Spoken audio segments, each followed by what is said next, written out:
Welcome back. In this video, we are going to cover how to animate results from nonlinear analysis.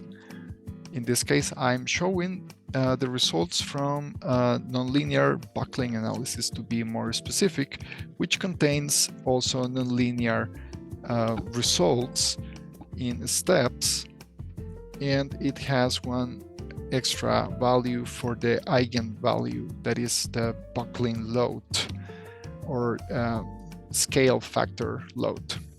Okay, so let's go how to make this happen. All right, I will right click in the results here at the left, and I will actually click on multi animation settings. Okay, by clicking there, you are going to have first dropped down selection option from where you're going to select the increment from where you want to start the animation. In my case, I want to select the increment number 1. Then on the second drop down, clearly it is the last.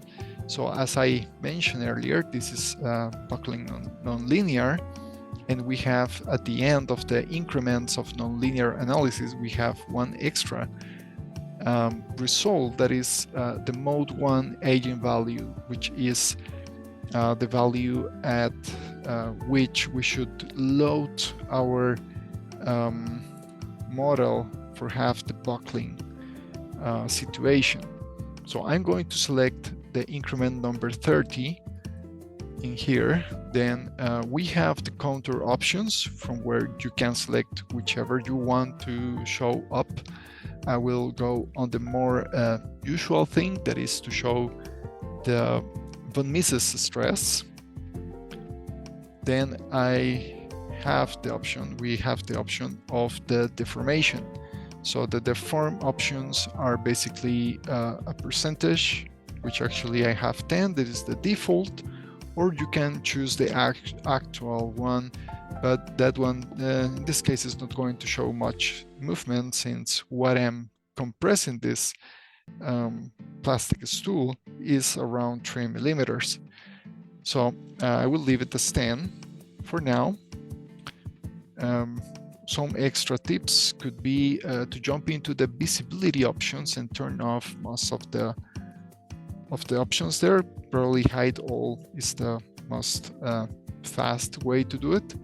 And additionally, you can go to object visibility here at the right and hide other types of elements that are going to be on the way, like the mesh controls, connectors, and other types of elements that are not going to let you have a good visibility on the results that you are showing.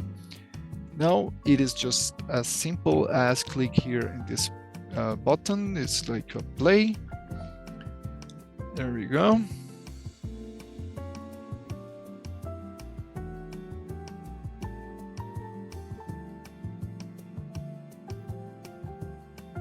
Okay, now that we have the thing running, we can just click OK. It is not going to stop. It is going to keep running. You can see the increments, loads going back and forth, and of course the deformation.